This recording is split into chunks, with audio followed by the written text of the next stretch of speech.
యేసయ్య దేవుడైతే ఎందుకు మరణించాడు? చాలా మంది దగ్గర నుండి మనకు అనేక సందర్భాల్లో వచ్చేటువంటి ప్రశ్న. యేసయ్య దేవుడైతే ఎందుకు మరణించాడు? వాళ్ళు అడిగేటువంటి ప్రశ్నలో తప్పే లేదు కదా. యేసయ్య దేవుడు, కానీ ఎందుకు మరణించాడు? అవును, యేసయ్య దేవుడు, కానీ ఆయన భూమి మీద మరణించింది మానవుడిగా. అవును, మానవుడిగా ఈ భూమి మీదకి వచ్చాడు కాబట్టే ఆయన చనిపోయాడు. మానవుడికి మరణం ఉంటుంది, దేవుడికి మరణం ఉండదు. యేసుక్రీస్తు ప్రభువారు దేవుడిగా ఈ భూమి మీదకి రాలేదు.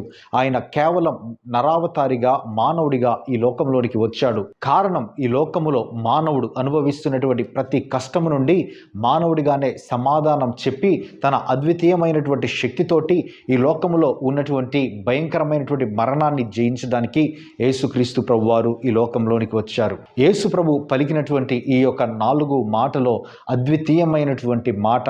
అనేక సందర్భాలలో ఈ యొక్క మాటకి సమాధానం చెప్పలేనటువంటి ప్రశ్నలు ఎన్నో మన దగ్గర అలాగే ఉండిపోతూ ఉంటాయి. నా దేవా ఎందుకు చేయి విడిచితివి? మత్తయి సువార్త 27వ అధ్యాయం 46వ వచనంలో ఈ విషయాల్ని మనం చాలా స్పష్టంగా చూస్తాం.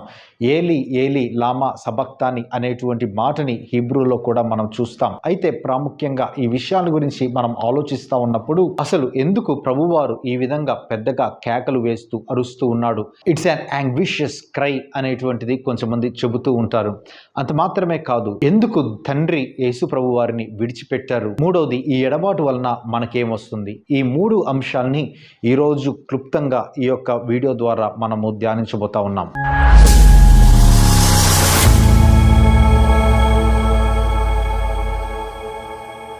మొట్టమొదటిగా యేసుక్రీస్తు ప్రభువారు పెద్దగా కేక వేయడానికి ఒక కారణం ఉంది.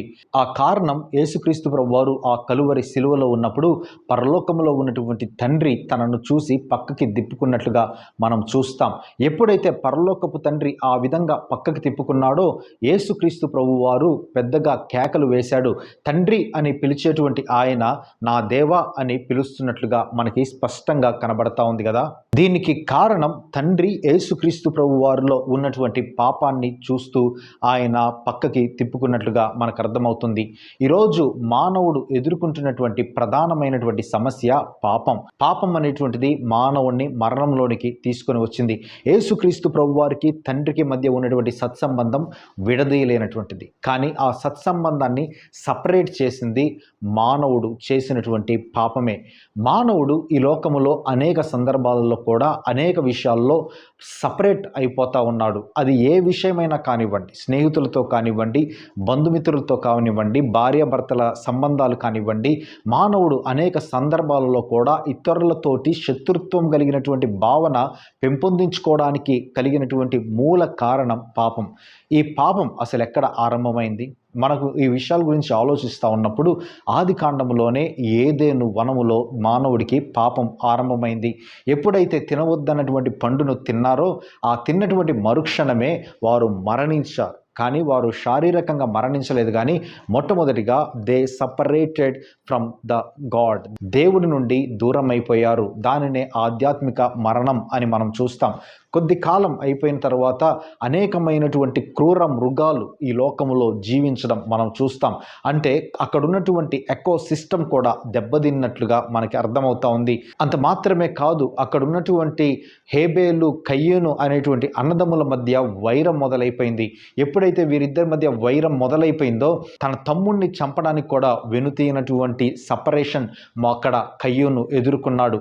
వీటితో పాటు 3వ కుమారుడైనటువంటి షేతుని కూడా అక్కడ ఉన్నటువంటి కయ్యూను విడిపోయి వేరు ప్రాంతాల్లోనికి వెళ్ళిపోయారు. ఆది కాండంలో మనం చూస్తూ ఉంటే అనేక విషయాల్లో వీరి యొక్క ఎడబాటు, ఆ యొక్క సపరేషన్ అనేటువంటిది కంటిన్యూస్గా మనకి కనబడతా రావడం జరుగుతుంది. అయితే తుదకు కొన్ని సంవత్సరాలు అయిపోయిన తర్వాత మానవుడికి శరీర సంబంధమైనటువంటి మరణం ఆరంభమైంది. ఒక మనిషికి మరణం వస్తూ ఉంది అంటే దాని వెనకాల దేవుడి నుండి దూరమైపోతా ఉన్నాడు. వాటితో పాటు ఈ లోక సంబంధమైనటువంటి బాంధవ్యాల నుండి దూరమైపోతా ఉన్నాడు. చివరిగా మరణాన్ని కొని తెచ్చుకుంటా ఉన్నాడు. మానవుడి యొక్క పర్యవసానం ఎంత భయంకరంగా ఉంది అంటే అది మరణం వరకు ఈడ్చుకు వెళ్ళింది. ఈ ఈడ్చుకు వెళ్ళడానికి ప్రధానమైనటువంటి ఒకే ఒక కారణం మానవుడు చేసినటువంటి పాపం మాత్రమే. మానవుడు పాపం ఈ లోకంలో విపరీతంగా చేశాడు కాబట్టే ఈరోజు మానవుడి యొక్క జీవితం అనేక సందర్భాలలో కూడా శాపగ్రస్తమైనటువంటిదిగా, భ్రష్టత్వం కలిగినటువంటిదిగా ఈ లోకములో మానవుడు జీవిస్తూ ఉన్నాడు. అందుకనే కయ్యూను చెబుతున్నటువంటి మాట, ఈ లోకములో భయంకరమైనటువంటి పాపపు శిక్ష మోపబడింది అనేటువంటిది పెద్ద కేకని కయ్యూను వేసినట్లుగా మనం చూస్తాం. అందుకే మానవుడికి దేవుడు ఎప్పుడు మరణం ఇవ్వాలని ఆశపడలేదు. కానీ మానవుడు కేవలం పాపం ద్వారా మానవుడు మరణాన్ని కొని తెచ్చుకున్నాడు. మనిషి చనిపోయినప్పుడు ఆ చనిపోయినటువంటి డెడ్ బాడీ దగ్గరికి వెళ్తే అది డెడ్ బాడీ అనో భౌతిక కాయమనో పిలుస్తాం. కానీ అరే సురేష్, అరే రమేష్ అనేటువంటి మాటలు మన నోటి నుండి రావు. కారణం ఏంటి అంటే దానిని భౌతిక కాయంగానే చూస్తాం. కారణం అక్కడ అతను లేడు, అక్కడ ఆత్మ అక్కడ నుండి వేరే ప్రాంతంలోనికి వెళ్ళిపోయింది. అందుకే ఒక ఆయన చెప్పినటువంటి మాటని మనం ఇంతకు ముందు కూడా ధ్యానించాం. అదేంటి అంటే మానవుడు మరణించాడు అంటే మానవుడు సంపూర్ణంగా లేడు అని కాదు. మానవుడు ఇక్కడ భౌతికంగా లేడు కానీ ఆత్మీయంగా ఇంకో ప్రాంతంలో ఉన్నాడు.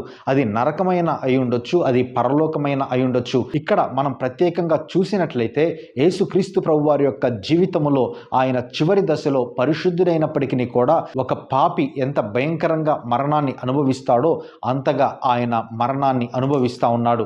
దానికి కలిగినటువంటి మూల కారణం మానవుడు చేసినటువంటి పాపం. అందుకే యేసుక్రీస్తు ప్రభువారు నా దేవా నా దేవా అని తన నోటిలో నుండి పెద్ద కేక వేయడానికి కలిగినటువంటి మూల కారణం ఆయన చెల్లిస్తున్నటువంటి వెల ఆయన జ్ఞాపకం చేసుకుంటా ఉన్నాడు. ఈ విషయాల గురించి మనం ఆలోచిస్తూ ఉన్నప్పుడు పాప భారం వలన యేసుక్రీస్తు ప్రభువారు కలువరి సిలువలో నీ కోసం నా కోసం ఆ కేక వేస్తా ఉన్నాడు. ఇక రెండో విషయాన్ని మనం ఒకసారి చూసినట్లయితే అసలు ఎందుకు తండ్రి కుమారుణ్ణి విడిచిపెట్టాడు? ఈ ప్రశ్న కొంచెము మనకి కష్టతరమే. కానీ వీటి గురించి కొన్ని లోతైనటువంటి విషయాల్ని మనం ఆలోచిస్తూ ఉన్నప్పుడు దేవుడు పరిశుద్ధమైనటువంటి దేవుడు పరిశుద్ధుడు. ఆయన పాపాన్ని సహించేటువంటి వాడు కాదు. అనేక సందర్భాలలో కూడా దేవుడి యొక్క పరిశుద్ధతను బట్టి మానవుడు దేవుడికి భయపడి వెనక్కి వెళ్ళిపోయాడు. మోషే హోరేబు పర్వతం మీద నిలవబడ్డప్పుడు యెహోవా ఆ యొక్క చెట్టు మీద వెలుగుగా వచ్చినప్పుడు మోషే తన యొక్క ముఖమును కప్పుకున్నాడు. కారణం ఆ శక్తిని చూడలేకపోయాడు. దేవుణ్ణి మానవుడు చూడలేడు. మానవుడికి చాలా కష్టతరం. కారణం ఆయన పరిశుద్ధత అంత గొప్పది. ఎందుకు యేసుక్రీస్తు ప్రభువారు ఈ కేక వేసినప్పుడు చీకటి పడింది, ఈ కేక వేసినప్పుడు అనేకమైనటువంటి ఆశ్చర్యకరమైనటువంటి కార్యాలు ఆ భూమి మీద ఆ సమయంలో జరిగాయి? ఎందుకు యేసుక్రీస్తు ప్రభువారు తలదిప్పుకున్నాడు? కారణం ఏంటి అంటే తండ్రి చూస్తున్నటువంటి విధానం పూర్తిగా వేరుగా ఉంది. తండ్రి ఇక్కడ కుమారుణ్ణి ఒక పాపిగా చూస్తూ ఉన్నాడు, తన కుమారుడిగా చూస్తున్నాడు అనేటువంటి దానికంటే కూడా సర్వమానవాళి యొక్క పాపములకు పరిహారమైనటువంటి ఒక బలి అర్పణగా యేసుక్రీస్తు ప్రభు వారిని చూస్తున్నాడు. కాబట్టి ఆయన ముఖం చాటు వేసుకున్నట్లుగా మనకి అర్థమవుతుంది. మానవుడు ఏ విధంగా సపరేషన్ పొందాడో అదే విధంగా ఇక్కడ కూడా సపరేషన్ పొందాడు యేసుక్రీస్తు ప్రభు వారు తండ్రి యొద్ద నుండి. అందుకే యెషయా గ్రంథం 53వ అధ్యాయంలో మనం చూస్తే ఆయన మన అతిక్రమములను బట్టి, మనము చేసినటువంటి పాపములను బట్టి ఆయన ఆ కలువరి సిలువలో వేలాడాడు అనేటువంటిది మనకి అర్థమవుతా ఉంది. తండ్రి కుమారుడిని చూడకపోవడానికి ఒకే ఒక కారణం, కుమారుడు ఈ లోకములో ఉన్నటువంటి పాపములను అనుభవిస్తూ ఉన్నాడు. అందుకే చెప్పబడినటువంటి ఒక బలమైనటువంటి మాట, బాప్తిస్మిచ్చి యోహాను చెప్పినటువంటి మాట, ఇదిగో లోక పాపములను మోసుకొని పోవు దేవుని గొర్రెపిల్ల అని యేసుక్రీస్తు ప్రభు వారి గురించి చెప్తా ఉన్నాడు. ఒకే ఒక కారణం, ఆయన ఈ లోకంలోనికి వచ్చింది చనిపోవడానికి మాత్రమే. ఈ లోకములో ఆయన జీవించడానికి కారణం మరణించడానికి మాత్రమే. ఈ లోకములో ఆయన వచ్చింది కేవలం క్రాస్ ఎక్కడానికి మాత్రమే. అందుకే ఒక థియాలజియన్ చెప్పినటువంటి మాట, Christmas is nothing but preparation of the cross.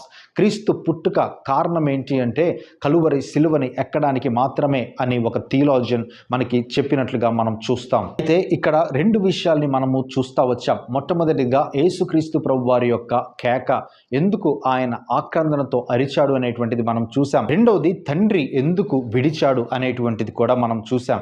అయితే ఈ రెండు జరిగినటువంటి కారణాలను బట్టి మనకేంటి లాభం, అసలు మనము దీని ద్వారా నేర్చుకోవాల్సినటువంటి విషయాలు ఏంటి? ఈ ఎడబాటు వలన మనకి దేవుడు ఏమి చెప్పాలని, ఏమి ఇవ్వాలని కోరుకుంటా ఉన్నాడు, ఈ విషయాల గురించి కూడా మనం ఒకసారి ఆలోచిద్దాం. కొలస్సీలకు రాసినటువంటి పత్రిక 1వ అధ్యాయం 19-20 వచనాల్ని మనం ఒకసారి చూసినట్లయితే, యేసుక్రీస్తు ప్రభువారు తండ్రితో పాటు మానవుణ్ణి సంధి చేశాడు అనేటువంటి మాట మనకి చాలా స్పష్టంగా అర్థమవుతుంది.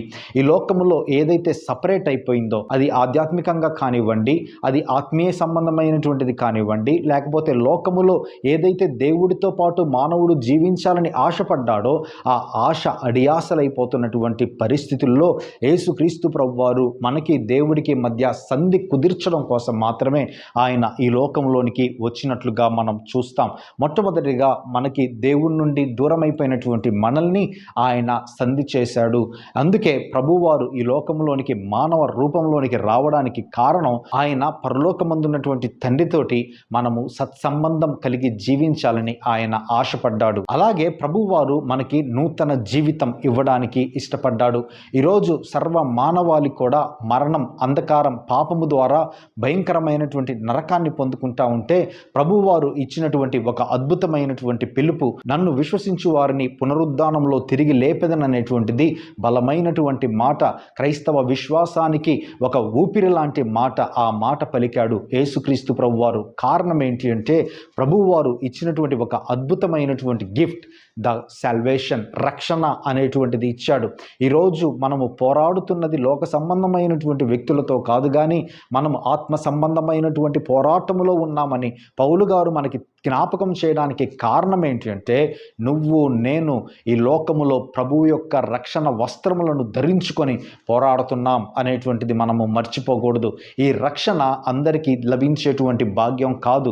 ఇది కేవలం క్రీస్తును అంగీకరించి యేసుక్రీస్తు ప్రభు వారి దగ్గరకు వచ్చి పాప క్షమాపణ కోరినటువంటి వారికి మాత్రమే వచ్చేటువంటి ద బెస్ట్ గిఫ్ట్. ఇక మూడవదిగా యేసు ప్రభు వారు మనకేమి ఇచ్చాడు అని ఆలోచిస్తూ ఉంటే, భూమి మీద ఒక మనిషి ద్వారానే మరణం వచ్చింది, అది ఆదాము ద్వారా. భూమి మీద ఒక మనిషి ద్వారానే పునరుద్ధానం వచ్చింది, అది రక్షకుడైనటువంటి యేసుక్రీస్తు ప్రభు వారి ద్వారా. ఈ రెండు విషయాల గురించి మనం ఆలోచిస్తూ ఉన్నప్పుడు, పాపము చేసి చనిపోయాడు ఆదాము.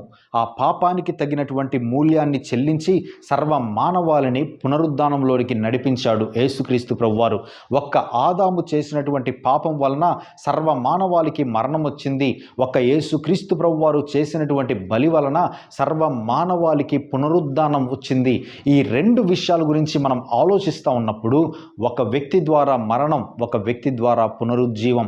యేసుక్రీస్తు ప్రభువారి యొక్క మరణం వెనుక ఉన్నటువంటి సంపూర్ణమైనటువంటి రహస్యం ఏంటి అని మనం ఒకసారి ఆలోచిస్తే, ఆయన మనల్ని తిరిగి లేపుతాడు అనేటువంటి ఒక అద్వితీయమైనటువంటి విశ్వాసం.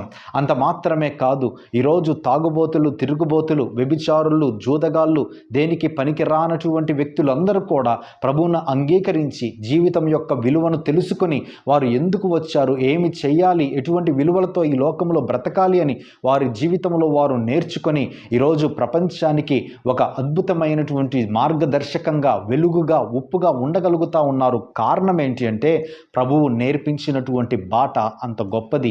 ఈ లోకములో అటువంటి మాటలు, ఈ లోకములో అటువంటి ఆలోచనలు, తలంపులు చెప్పినటువంటి వారు ఎవరు లేరు. కాబట్టి ఆయన ద్వారానే రక్షణ వచ్చింది, ఆయన ద్వారానే పరలోకం సంప్రాప్తించింది, ఆయన ద్వారానే నైతిక విలువల్ని కలిగినటువంటి వ్యక్తులుగా ఈరోజు సమాజంలో క్రైస్తవులు జీవించగలుగుతా ఉన్నారు. వీటన్నిటికంటే ఇంకా శ్రేష్టమైనటువంటిది ప్రభువు మనకిచ్చినటువంటి అద్భుతమైన నిరీక్షణ. ఈరోజు నువ్వు నేను చనిపోతే మనము ఖచ్చితంగా దేవుని దగ్గరికి వెళ్తాం అనేటువంటి ఒక గొప్ప నిరీక్షణ కలిగింది యేసుక్రీస్తు ప్రభు వారిని మనం అంగీకరించడం ద్వారా. ఈ లోకములో ఉన్నటువంటి వారందరికీ లేనటువంటి ఒక గొప్ప భాగ్యం, కేవలం క్రైస్తవులకు మాత్రమే ఉన్నటువంటి ఆ భాగ్యం ఏంటి అంటే, క్రీస్తును అంగీకరించినటువంటి వారు తిరిగి లేపబడతారు. నా ప్రభువు తిరిగి లేపబడ్డాడు, నేను కూడా తిరిగి లేపబడతాను అనేటువంటి విశ్వాసంగా చెప్పగలిగినటువంటి మాటలు కేవలం క్రైస్తవులు మాత్రమే చెప్పగలరు. కారణం ఏంటి అంటే, ఆయన తిరిగి లేచాడు, మనల్ని తిరిగి లేపుతాడు. అందుకనే ప్రభువారు చెప్పినటువంటి మాట, నా యందు విశ్వాసం ఉంచు, మీరు కూడా ఈ విధంగా తిరిగి లేస్తారని ప్రభు అనేక సందర్భాల్లో ఆయన మనకి జ్ఞాపకం చేసుకుంటూ వచ్చాడు. కాబట్టి ఈ యొక్క 4వ మాటని మనం ఆలోచిస్తూ ఉన్నప్పుడు, దేవుడి యొక్క ఆక్రందనకి ఒక అర్థం ఉంది, తండ్రి యొక్క ఎడబాటుకి ఒక అర్థం ఉంది. మూడవదిగా, మనం ఈ లోకములో దేని నుండి సపరేట్ సెపరేట్ అయిపోయామో తిరిగి సంధి చేయడానికి ప్రభు మనల్ని పిలవడానికి ఒక అర్థం ఉంది. ఈ 3 విషయాల గురించి మనం ఆలోచిస్తూ ఉన్నప్పుడు ఈ లోకములో మనం ఏ విధంగా జీవిస్తూ ఉన్నాం. పాపం అనగానే అనేక సందర్భాలలో కేవలము కొన్ని విషయాలే ఇది పాపము అని మనం అంటూ ఉంటాం. కానీ చేయవలసినటువంటి పనులు చేయకపోవడం కూడా పాపమే. తోటి స్నేహితులని, తోటి సహోదరులను ప్రేమించలేకపోవడం పాపమే. తల్లిదండ్రుల్ని సరైనటువంటి రీతిలో గౌరవించలేకపోవడం, వారిని సన్మానించలేకపోవడం కూడా పాపమే. దేవుణ్ణి గౌరవించకపోవడం కూడా పాపమే. ప్రేమించినంతగా మానవుల పట్ల, దేవుడి పట్ల ప్రేమని కనబరచకపోవడం కూడా పాపమే. కాబట్టి ఈ యొక్క పాపం విషయములో మనము ఏ పరిస్థితుల్లో ఉన్నాం, ఈ పాపపు జీవితపు ఆలోచనలు, తలంపులు, క్రియలు, కార్యములు మన జీవితంలో ఉన్నంతకాలం మనము దేవుడికి దగ్గరగా ఎప్పటికీ అవ్వలేం. చాలామంది చాలా సందర్భాల్లో చేసేటువంటి ఒక ప్రార్థన ఏంటంటే, దేవా నన్ను విడవవద్దు అని ప్రార్థన చేస్తాం. కానీ అది తప్పు. దేవుడు ఈ లోకంలో ఇచ్చినటువంటి వాగ్దానం, నిన్ను విడువను, ఎడబాయినని ఆయన మనకి తెలియజేశాడు కదా. కానీ చాలా సందర్భాల్లో మనం ఎందుకు ఇటువంటి ప్రార్థన చేస్తూ ఉంటాం? కారణం ఏంటి అంటే, విడిచింది దేవుడు కాదు, విడిచింది మనమే. మనలో ఉన్నటువంటి పాపపు కార్యముల వలన, మనలో ఉన్నటువంటి అపరాధ భావన వలన మనము దేవుడి దగ్గరికి వెళ్ళలేకపోతున్నాం. అంతేకాని దేవుడు మనల్ని విడువలేదు. కాబట్టి దేవుడి దగ్గరికి మనము రాగలిగితే, దేవుడు మన కోసము పెడుతున్నటువంటి ఆక్రందనని మనం అర్థం చేసుకోగలిగితే, మనము ఏమి చేయాలో మనకు అర్థమవుతుంది. మన జీవితాలు ఏ విధంగా కట్టుకోవాలో మనకు అర్థమవుతుంది. Thank you very much.